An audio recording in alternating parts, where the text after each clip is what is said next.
All right, film geeks, today's class is all about Nefarious, the unexpected Christian film. Let's talk about it.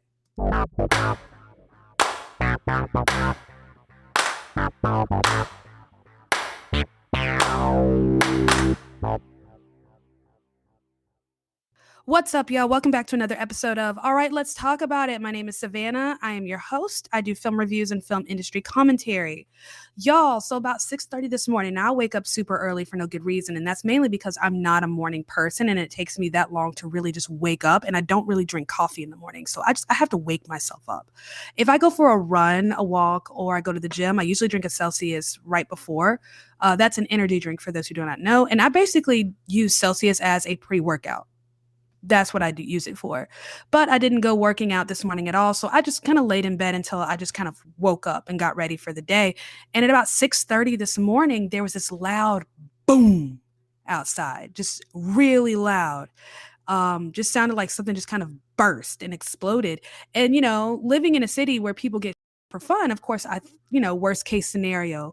But thankfully, one of my roommates, she's from here. She grew up in Algiers. I kind of live west of the French. I don't kind of, I do. I live west of the French Quarter, not far from St. Charles Avenue. So I guess you could say if there were a safer part of town, this would probably be it. As far as like heinous crime goes, mostly it's car theft. You can get shot anywhere in the city of New Orleans, but this being that kind of city, that was my first thought. Did someone just get shot? What just happened? I'm waiting to hear sirens. I'm waiting to hear people screaming. I don't know what's happening because I've never heard a handgun shot before. Now I've heard a shotgun and I've heard rifles, but I've never heard a handgun shot. I grew up in Charlotte, North Carolina, which is, obviously, metropolitan urban city kind of, but I grew up mostly Northwest Mecklenburg County, Charlotte, so closer to Huntersville, where there's a little more country. At least there was. They're starting to build that area up. So it wasn't uncommon to hear people shooting off shotguns and rifles, 4th of July, New Year's, or just because. So I know what those sound like, and I know the sounds are a bit different. So I'm trying to figure out, was that a handgun? What was going on? But my roommate's like, I think it might have been a transformer, which I believe it was because there were utility vehicles out pretty early, about an hour or so ago. So something, exploded somewhere, but we didn't lose power, and that's all that matters. And as far as I can tell, nobody died today. It is the city of New Orleans, and it's there's a woman I follow on TikTok who is local here, and she calls this city, the Trap. She always says the trap is gonna keep on trapping, and it's kind of sad. She's like, Gotham City without Batman. That's New Orleans, and yeah, it's a beautiful city, but I hear from locals all the time that this is not the city they recognize anymore. The crime is just out of this world. But I love it here. It's beautiful here. The culture is amazing. The people here are amazing in spite of everything that people are going through. And you can't find food like this anywhere else. So it's things like that that kind of keep you stuck, because New Orleans is one of those cities you don't live in. It lives in you. It's hard to separate. Even when I go home back to Charlotte to visit family, I'm itching to get back. Like, I don't want to be here no more. I want to go home. I want to go where it smells a little funky, but I know there's good food down the street. That's where I want to be.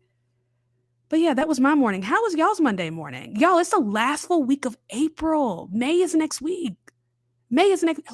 I'm not ready. I'm not ready. I'm absolutely not ready. Like, if you're ready, I'm a little offended. I'm not ready for the summer. I haven't even seen any termites yet, knock on wood. My roommate says she's seen termites. Now, there's termite poop all over the house. That's something you can't avoid. You just have to kind of clean it up.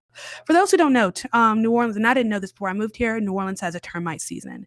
And it's usually kind of late winter, like springish, and then they go away by the summer when it gets a little too hot. So it's not uncommon to see, big tarps covering houses, and that house is getting treated for termites, or they're getting bug infestation. Someone's dropping a bomb in there to kill whatever and treat it for probably the next year.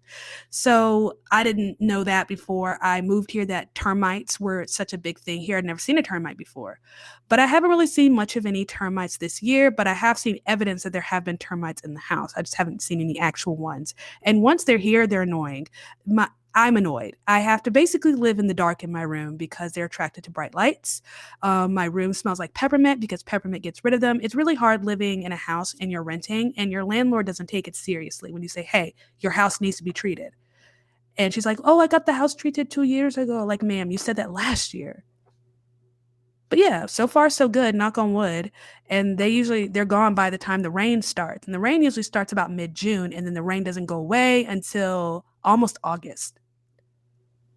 So it's about to be muggy and wet in the city of New Orleans. And then the constant threat of hurricanes. That thing. I mean, but you're used to it. But y'all, let's talk about Nefarious. So, and I said the unexpected Christian movie. Why did I say unexpected Christian movie? Because I did not know this was a Christian movie until I watched it. I didn't know. I had so many, I'd heard the name, I'd heard that this was out, but I didn't know anything about it. Didn't even bother to look into it. I may or may not have had this on a list of movies I wanted to see in the month of April. I don't know. I'd have to look at it. But, and I think only because I love the word nefarious. Now, you might hear me say nefarious, and that's because I love Despicable Me. And because of Despicable Me, I will forever and always pronounce it nefarious. So that might go back and forth just to let you know. But, I love that word. So I think that may have been why it was on the list, just out of curiosity. But I had no idea what this was about until I went in. I read a brief synopsis when I was reserving my ticket on the AMC app. And I went to see it. I wasn't necessarily planning on it. It wasn't a thought. It wasn't on my radar. I have a whole list of movies that I still need to see. Um, but people have been begging me to see this movie on 3 different platforms. Now, people ask me to see movies or say, hey, are you going to watch this movie? You're going to review this movie. And I wouldn't say I ignore it. I definitely take note. But I've also said many times, like, I see what I see because I want to see it. I'm not getting paid to do this. Everything I do is pretty much out of pocket. I have AMC A-list, so I pay about 21-ish bucks a month for that. But everything else is pretty much out of pocket. Now, if I was getting paid to do this, then I would see pretty much everything I could, but I kind of have to limit it to movies that I actually want to see. Now, with AMC A-list, I can afford to see something I really don't want to see and something I'm probably not going to like in the end. But so Nefarious just wasn't on the immediate list of things to see, but people on 3 different social media platforms were begging me to see this: TikTok, Instagram, and Substack Notes. Maybe Twitter too. I don't even know. But yeah, people have been begging me to see this movie. And I'm like, what is so special about this movie? Now, anyone that follows me knows I love scary movies. They know I love supernatural movies, stuff like that. But I also have a lot of conservative Christians who follow me. So it's not something they would typically suggest. Um, no one clowns on me for what I like to watch. I think people are like slightly concerned, like, do you not get nightmares? Are you okay? Do you need to pray? Do you need prayer? Like stuff like that. Like people are, super sweet about it, but no one like, bashes me for it. But I wouldn't expect any of my followers to openly, especially on Instagram, because that's where most of my conservative followers are, is Instagram.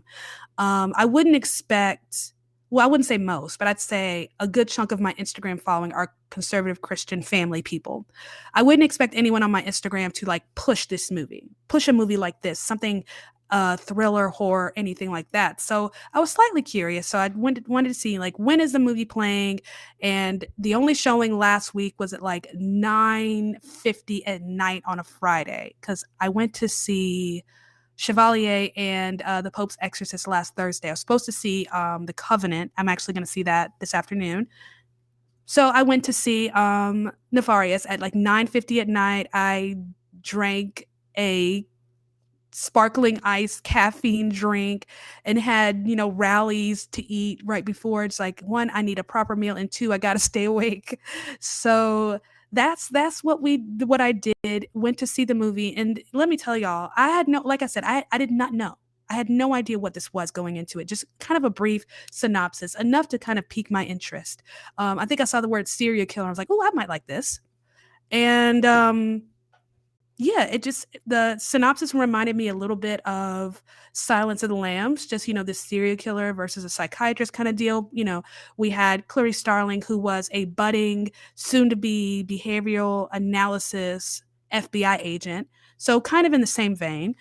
So I was obviously interested. So I'm sitting in the theater disturbingly early. I'd say like 2 minutes early, which is not normal for me. Hold up, y'all. I think there's a spider here.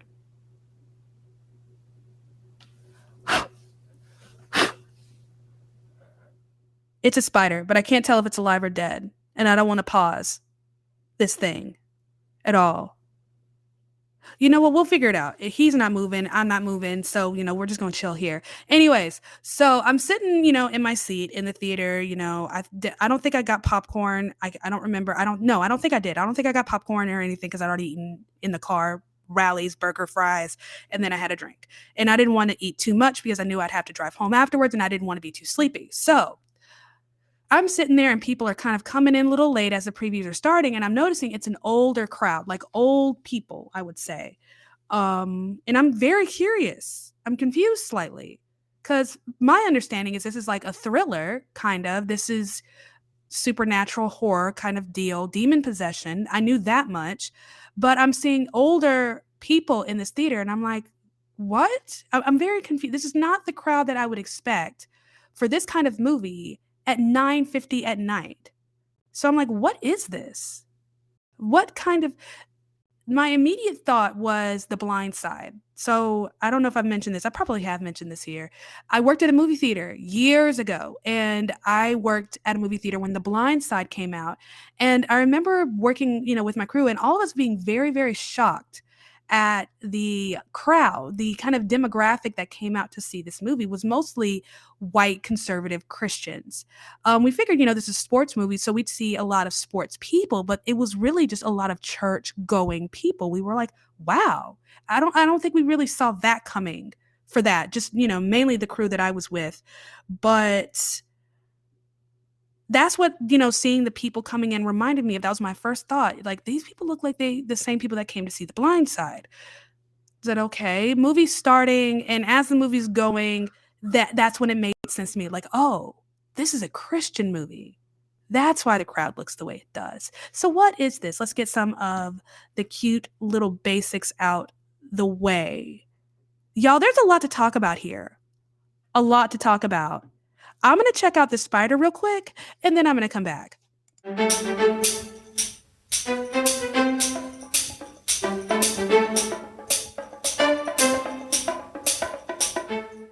Okay, so that was a spider, and it was not dead.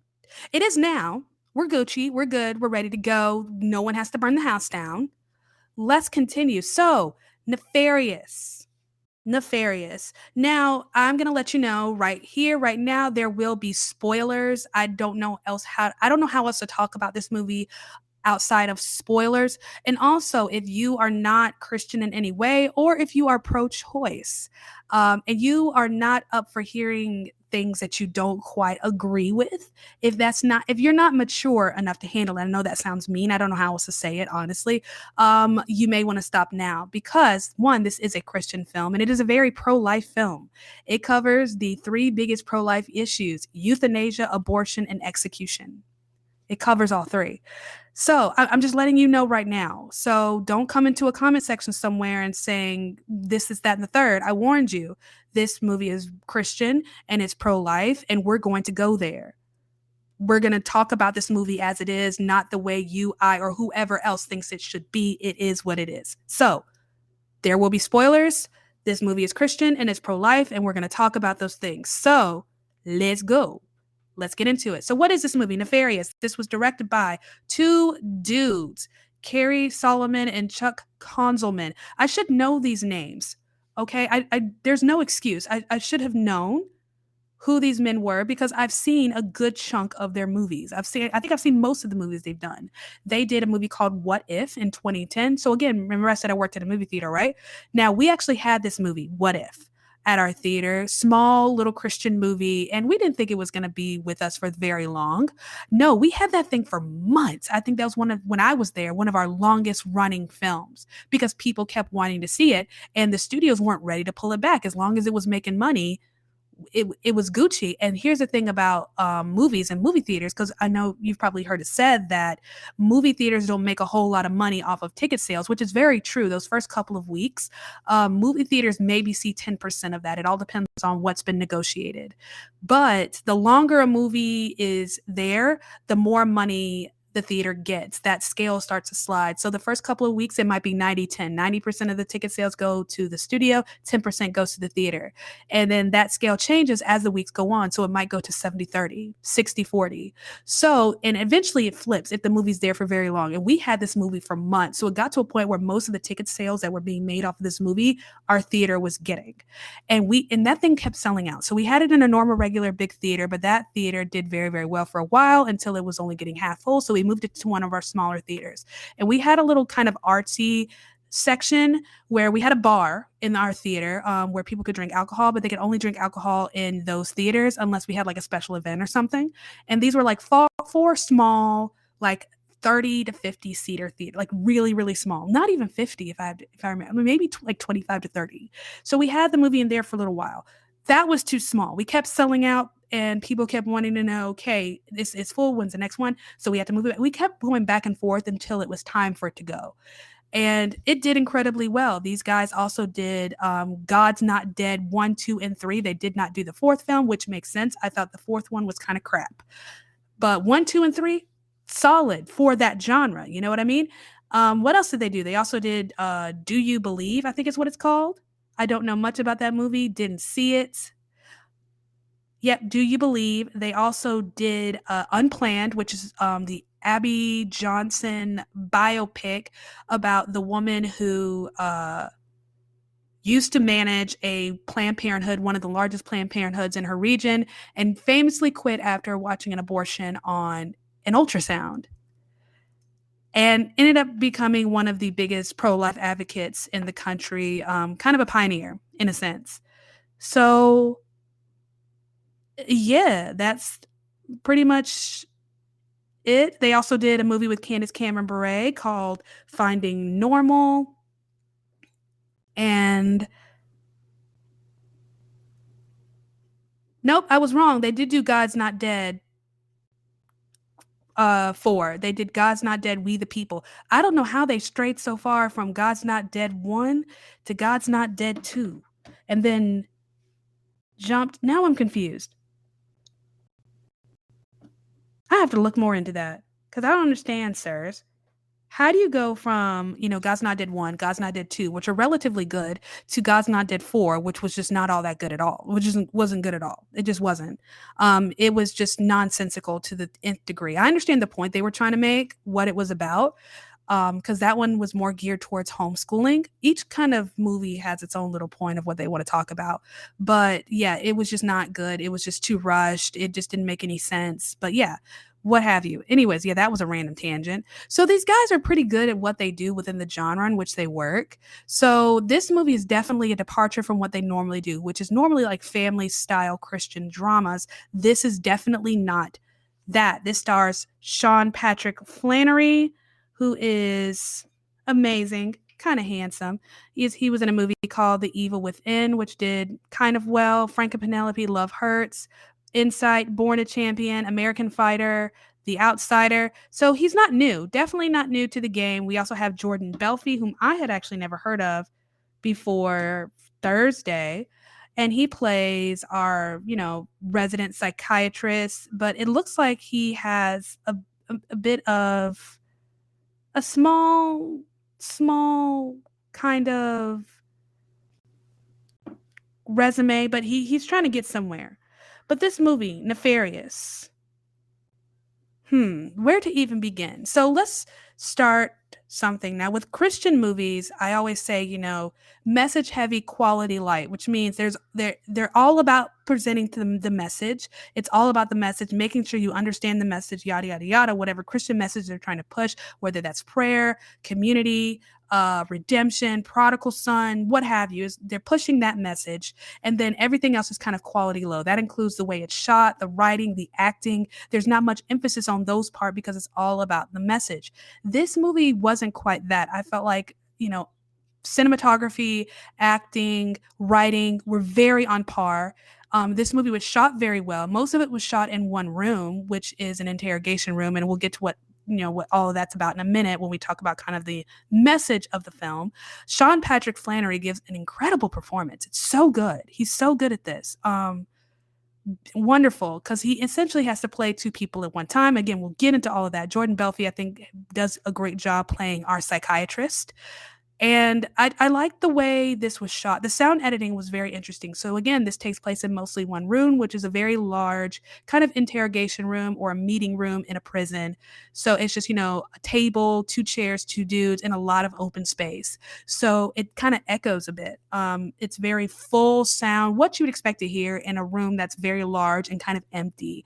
And for me, it reminded me of kind of being inside one's own head, which is makes sense for the nature of this film. So acting wise, great. Cinematography was great. I thought the writing was pretty good for this. It's dialogue heavy. The only thing I think kind of brought the film down was at the very end with Glenn Beck. The film is very supernatural. It's very much a psychological thriller. Excuse me, it's very much a psychological thriller, kind of messes with your head a little bit. And then we end on this positive note with this interview with Glenn Beck. And I understand after looking into it a little bit, this is actually supposed to mirror a real life interview between the author on which this movie is based and with Glenn Beck. So it's trying to mirror that. And this movie is based on a book by Steve Deese called The Nefarious Plot. Never heard of it until I saw the movie. I don't think I'd even ever really heard of Steve Deese, to be honest with you. But that, I think, was the point of the interview with Glenn Beck. There's nothing wrong with Glenn Beck. I think he did fine playing himself. I think the ending was just not, it didn't really match the mood of the movie. I don't think it was necessary to end this on a positive note. I think they kind of left it where it was, where he almost killed himself in the execution room, in the witness room of the execution chamber, if that makes sense. So what is this about? Now, again, there will be spoilers. Spoilers are going to be had. This movie is about a psychiatrist named Dr. James Martin. He is an atheist, and he has been assigned to evaluate an inmate who is on death row. He is scheduled to be executed that day. So he has to determine whether or not this person is legally insane or not. And if he's insane or mentally incompetent, legally, they cannot execute him. So basically, they're counting on this dude because apparently he's killed like 6 people in the most heinous way to sign off on this execution and get rid of him. They're ready for him to go. And so James Martin, he comes in and he's been given this task at the last minute because the psychiatrist that has been evaluating this inmate jumped to his death, killed himself. That's actually the first thing we see in this movie. This man he jumps to his death. Immediately, my first thought was the movie Devil. I don't know if you've ever seen that. I think it was produced or written. It had something to do with M. Night Shyamalan, but basically a movie about these people who are stuck in an elevator and one of them is the devil and they have to kind of figure out who. And one by one, these people die off. If you've never seen that movie, it's actually really good. I enjoy it for the most part. Chris Messina is in it. Logan Green. God, I can't remember his name, but I love him. He has really deep brown eyes and he's really cute, but that's neither here. Logan Marshall Green. There we go.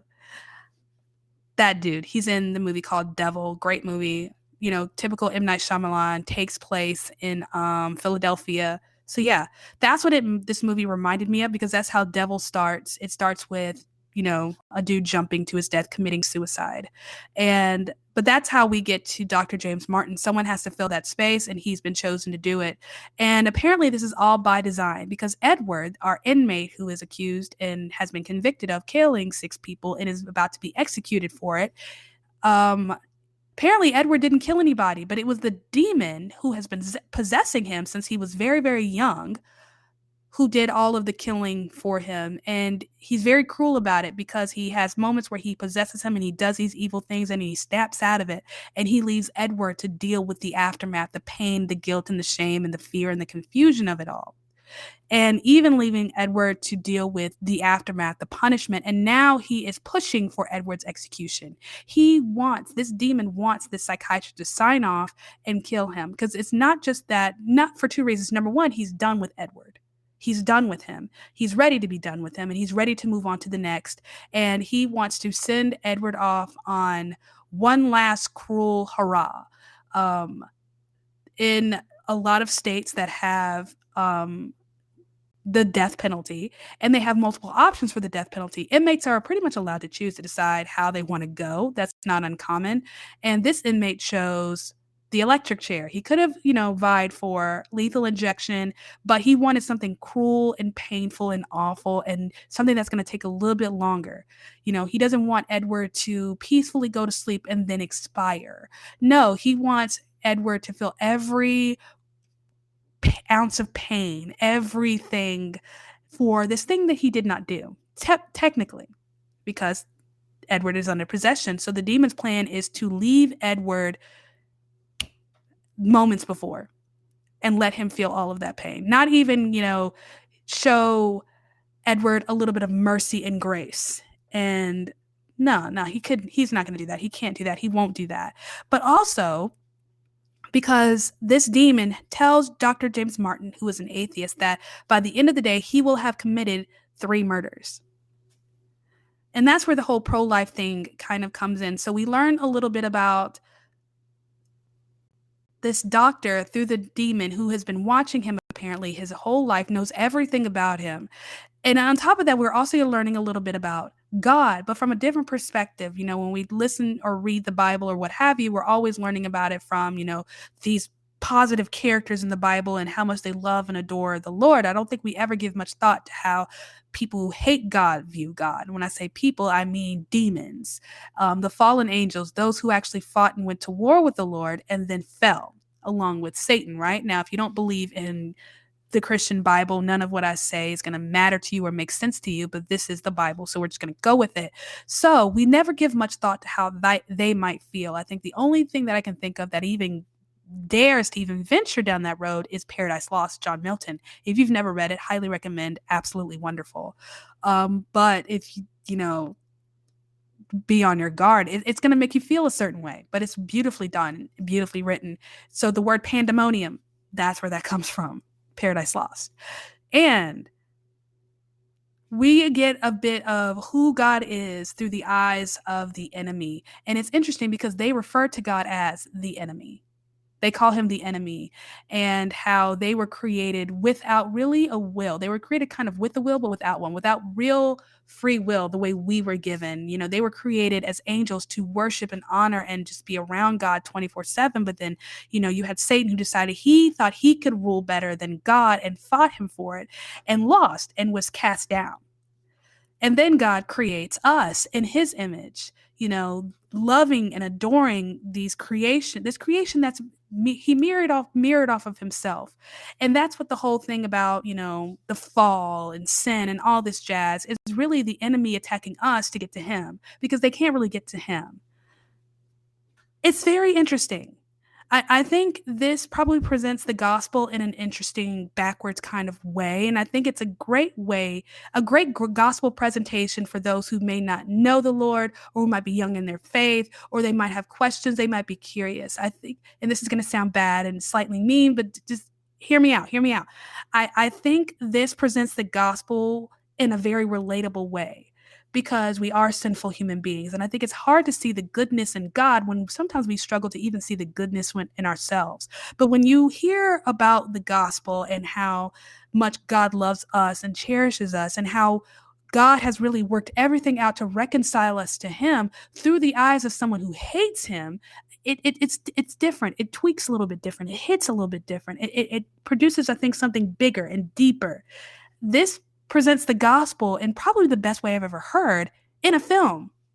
Honestly, truthfully. So if you're someone who is Christian, who was on the fence and thought, does this glorify the devil? Absolutely not. This glorifies God in the most backwards way. And it's all through the lips of the demon. Isn't that crazy? It's crazy, right?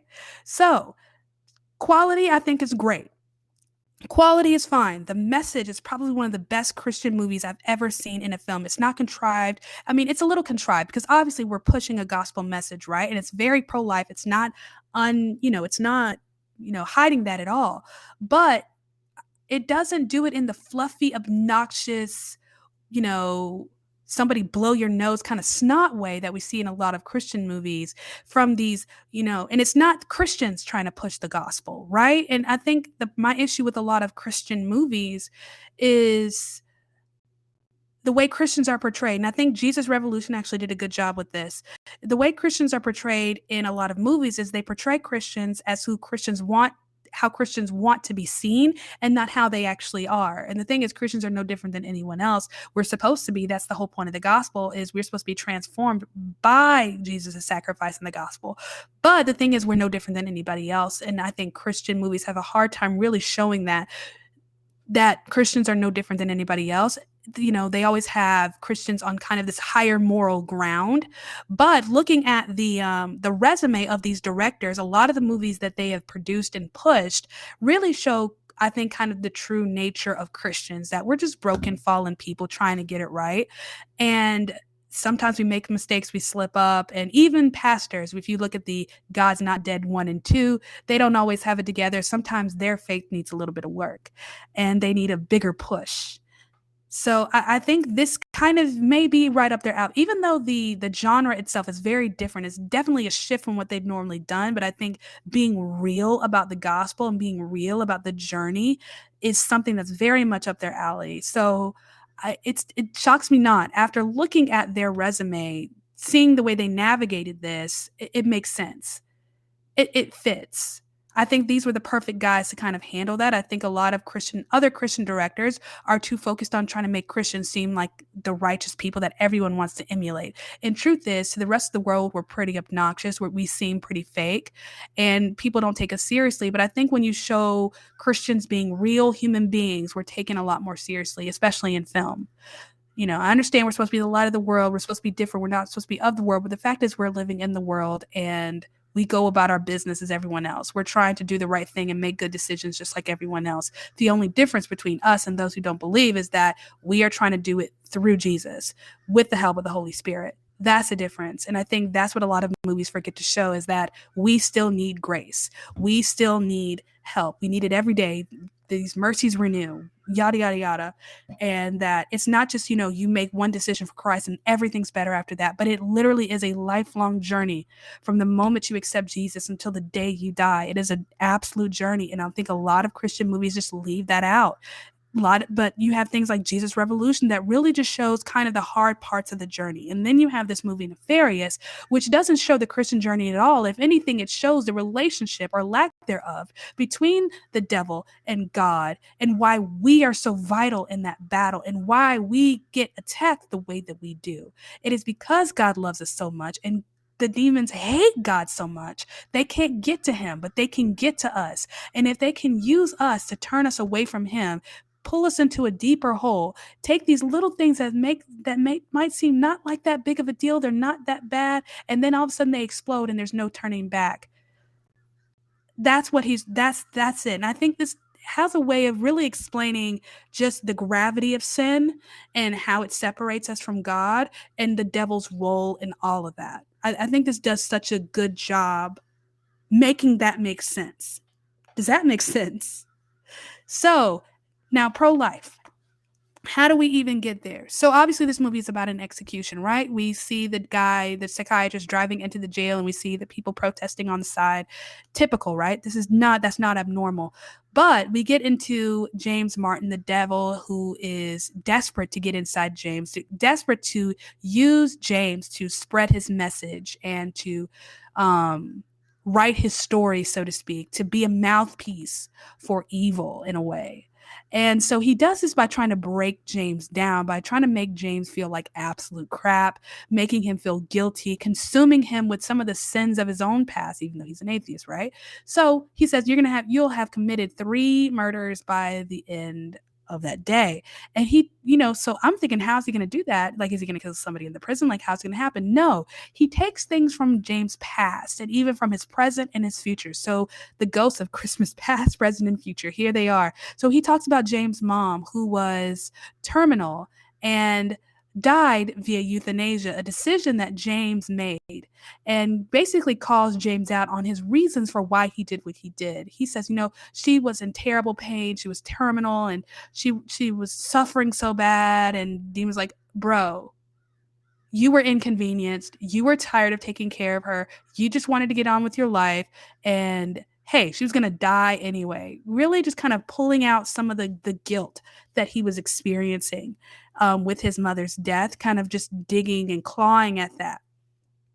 And it's so interesting seeing the devil do this, and then also thinking about how Jesus was tempted on the mountain, kind of sort of while he was in the wilderness, and just the way the Bible tells us, in Christ there is no condemnation, and seeing him being condemned in that way and being accused of being this awful evil person, taking me back kind of to Revelation 12, where it talks about how we have an accuser who accuses us before the Lord, and kind of seeing that acted out. You hear about these phrases and things in the Bible, and sometimes it makes sense, sometimes it doesn't, but this movie, I think, takes those things that we hear and read and visual and makes it visual, makes it make sense in a very visual way, because sometimes you need that little bit of extra help. I think this does a great job of really portraying and pushing what it looks like and what it could look like when the enemy is your accuser.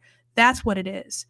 And so there he is with that. That's one murder, he says. That's one. And so, they're talking some more. He's giving him more information about who he is, what he is, and at one point the Dr. James Martin challenges him and said, "Oh, if you're really the devil, possess me. Possess me." And I'm like, "No. No, you don't just invite things in. Okay, he's not a vampire. You can't just do that, right?" But the demon doesn't. And it's first I'm like, okay, well, maybe he is faking it. But we remember that the devil told us, well, this demon told us that there's a process. He hasn't quite broken him down enough. It doesn't, in the moment, it's like, okay, maybe this guy is faking it. But then you get to the end, you realize he needed more time. He wasn't vulnerable enough. He wasn't broken enough. There wasn't no access. The access just wasn't there yet. So now we get into murder number 2, and it turns out James guy has a girlfriend. He's about 35 years old, but he's not ready to be a dad yet. And the demon figures out or reads his mind or whatever that, he's not really committed to his relationship. He's thinking about breaking up with his girlfriend. However, his girlfriend is pregnant, and his girlfriend is at an abortion clinic while he's at the jail. And it's crazy. It's crazy because this demon sounds a lot like a really bad conscience, because he's talking about how shouldn't you be there with her? Shouldn't you be there holding her hand? Shouldn't you be walking her through this? She's doing this for you. She's doing this because she thinks that if she does this, you'll stay with her, but you're thinking about leaving her. You want to break up with her. Don't you know this is what we love? We love it when you murder your babies and you rip them from your mother's womb, the safest place they're supposed to be. Like a very pro-life message, but it's visual in a way I've never seen before because it's from a different perspective. Now we're hearing from a demon what this act really means and how much they really rejoice over it, because we've taken this God-given gift that we have been given as women. It's an incredible the female body is a miracle. I could go on and on, but that's another podcast for another time. And how much it pleases the devil when we rip babies from the womb, how we welcome this baby, they welcome, the baby into their arms or whatever, what have you. And so we really see the moment when the abortion kind of happens, but not at the abortion clinic. We're still at the jail, and the demon is kind of counting down and saying, she's in the operating room. They're going for it. It's done. It's done. And so Dr. James Martin races out of the room, and he finds a phone, and he calls the abortion clinic, and he's like, "Hey, is she there?" He's trying to get her on the phone. It's not happening. So he calls the abortion clinic. "Hey, is she there?" She's like, "Oh, we just reeled her to recovery." For those of you who don't really know what a recovery is at an abortion clinic, once the procedure is done, if they go in for just, a regular D&C, there are many different ways to do an abortion. It all depends on how far along she is and how well it'll work. If it's super, super early, they might do the abortion pill, which induces a miscarriage, basically. And then you might have but if it's farther along, you might have a D&C, which you have to do at the abortion clinic. And after the abortion is done, they wheel the woman to a recovery room. It's not like an ICU where they might give her a bed. Usually, no. They usually don't have the space for that, but it is a large room, and sometimes you're in there with other women and recovering so that you can walk right out. There really isn't a follow-up process unless something goes wrong and there are complications like hemorrhaging or anything like that, which they may have to call an ambulance because most of these clinics are not equipped to deal with those kinds of medical issues. So it's a very cold room. It's isolating. Other women who are crying, they're upset, they're heartbroken, they're trying to, muster up the courage to be okay with the decision they just made. But it's a part of the process that no one talks about. They don't talk about what happens after. I think a lot of people really think that a woman goes in for an abortion and then she walks right back out. No, afterwards they reel her to recovery. And it's not like going into a hospital room like an ICU where they give you a bed and fluids and a television so you can rest and sleep. No, it's you're in a chair in a room until it's time for you to leave. And usually you're there with other women. It's not like you're being tended to by nurses, being checked on, followed up. None of that. It's very isolating and nobody talks about it. So for them to even mention that part, I thought was very interesting. Now, well, what about this third murder? Well, that's where the execution comes in. We have a murder from his past, a murder from his present, and now we have a murder from the future. And that's why James is there. He wants James to sign off on the execution because it has now been deemed that in order for this man to be executed, a psychiatrist has to sign off saying he is fit for execution. He's mentally fit, which is a crazy thing to say out loud, but here we are. And if he signs his name on that warrant, he's basically signing away his death, and it's on him. The entire thing rests on his decision. Nothing. If he says no, he lives. If he says yes, he dies. It's up to he is carrying the weight of the decision of life and death in his hands. And this is the third time he's had to do it. He did it for his mother when he decided to have his mother euthanized in the Pacific Northwest. He did it with his girlfriend when he told his girlfriend, hey, I'm not ready to be a dad. I don't want to be if this is what you want, I don't want to be with you, pressuring his girlfriend into getting an abortion, even though he's planning on breaking up with her anyway. So, and now we have a man whom he knows at this point, he knows is innocent.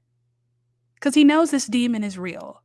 He knows it, but he's not quite ready to make the leap. He knows that this man is possessed by a demon. He knows that this man is innocent, that he himself is really not right. He's under duress in a sense. He knows. But then things get violent because the demon realizes, hey, he's about to switch and not sign off. So let me do something drastic. He harms him in a personal way.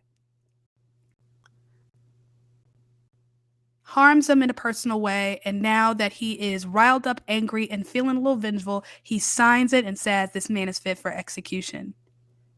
We get to the chamber where things are going, and he decides, I have to see this thing all the way through. Now, I was very curious as to how they were going to show this, if they were actually going to show the execution, and they do, and it's brutal, and it's ugly, and it's hard to watch. It could have been more gruesome. I think if you've seen Shawshank Redemption, then you're not unfamiliar, but it's been a while since I've seen this movie. It was pretty ugly. So we kind of see the process, the moment when he is waiting for his last meal, but he doesn't get it. Because when the guy came in and asked him for his order for a last meal, the demon switched back and said, actually, know what? I'm not hungry. I don't want anything. So when he's Edward in his cell waiting for his food, it's like, hey, where's my last meal? And he's like, man, you said you didn't want one. Don't you remember that? And he realizes, crap, the demon took away my last meal. We see him get his head shaved because he's getting electrocuted. And in order to get electrocuted, you can't have hair on your head because it messes with shit. So I said shit. It messes with stuff. So they have to be bald so that it's a clear current. We watch that part. We watch them fasten him into, we watch them walk him down to the chamber. We watch them strap him into the chair, and we watch them flip the switch, not once, but twice. And all the while, James is sitting there among a bunch of witnesses who are watching this man die. I cannot imagine sitting there and watching someone die. I don't care what they've done. The nightmares, the trauma. I mean, it's one thing to watch it in a movie, but to watch it in real life, to know that you just watched someone just minutes and seconds before breathing, living, and now they're no longer. That's insane to me. Absolutely insane. And that's when the movie should have ended. Because that's when the possession for James starts. Edward's dead. That vessel is gone. James has been broken down. He's vulnerable enough. There's enough access, and he slips in. And he loses his mind, so to speak, and almost kills himself. And apparently is saved only by what they could deem to be a miracle. Because he puts the gun under his chin and he pulls the trigger, not once, not twice, I think 3 times, and nothing happens. But we learn later in the Glenn Beck interview that when, ballistics tested the gun, it fired just fine. There should have been no issue. He should have been dead. So something miraculous happened, but he's not quite ready yet to say he's a Christian, he believes in God. To me, that was probably the most honest part. This idea that I think a lot of movies, Christian films, after someone has this grand experience, all of a sudden they're a believer. I mean, that's not always normal or natural or true. Sometimes it takes a minute. You've gone through something you can't explain and you're trying to figure out how to make it make sense, but you know that what you experienced was very, very real. You're just not sure how to make sense of it. But we see this man who's kind of on his way to getting there. He knows that demons exist. He knows that evil exists. Now comes a part where you realize that God also exists.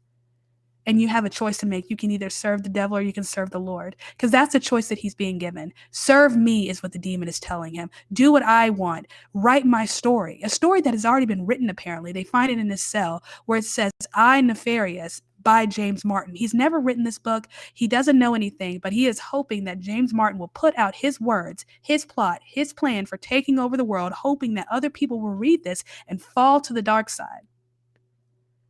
That he's hoping that while he has James under his influence, he can get this thing published and get it to the masses, and they can get more people and more souls that way. However, as important as some of this background information was in the Glenn Beck interview, I thought the interview was the only real contrived part of the entire movie. And that's where it kind of fell apart to me. I felt like they could have left that part out. And I think that's where a lot of critics stopped taking the movie seriously once they saw Glenn Beck. Whatever your opinion is of Glenn Beck, I don't care. Everyone has a right to their opinion. I don't think he was anything outrageous in the scene at all. I thought he did just fine. Glenn Beck has a compassionate side where he can just sit, kind of just listen and be in awe and engage with people in a very normal way. And that was very much him in the movie. But I thought the scene itself was unnecessary. And honestly, if they really wanted to get a message across, I think they could have left that out. And I think the impact would have not only been the same, but at the same time, greater. Does that make sense? So I felt like they could have left that part out. That was the only thing. But other than that, I thought this movie was incredibly effective. I thought it was beautifully done, haunting. It's not a horror. It's definitely a psychological thriller. My immediate thought, and I was actually talking to someone at church who wants to see it, but heard from someone, they said they kind of compared it to Silence of the Lambs.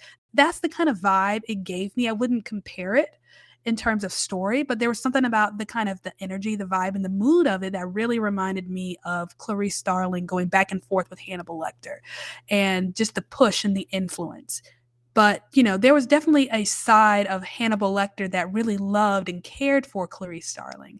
That was obviously not here. But definitely kind of a similar vibe. But I enjoyed it for the most part. Critics, however, are not loving it. There aren't a whole lot of critics that are, reviewing this on Rotten Tomatoes, but definitely enough to give it like a 29% rating on that website, meaning they just don't find it to be that good. However, I take what critics have to say with a grain of salt, because there are definitely a lot of movies that have gotten high ratings and shouldn't have. Some movies just get a pass because of one thing or another, and some movies get ripped to shreds for one reason or another. And sometimes it has nothing to do with the quality of the film, but the overall message that it sends, or lack of message that it's sending. Sometimes it's a race thing, sometimes it's a woman thing. You got to see some things for yourself. I recommend highly, if you're somebody who likes to read critic reviews. I enjoy reading critic reviews. That's me. I'm a nerd that way. I don't know. Audiences are loving this, but critics not so much. Take it with a grain of salt. But me personally, highly recommend. Highly recommend. Want to advertise on this podcast? Check the episode description to see how you can be featured on the next episode.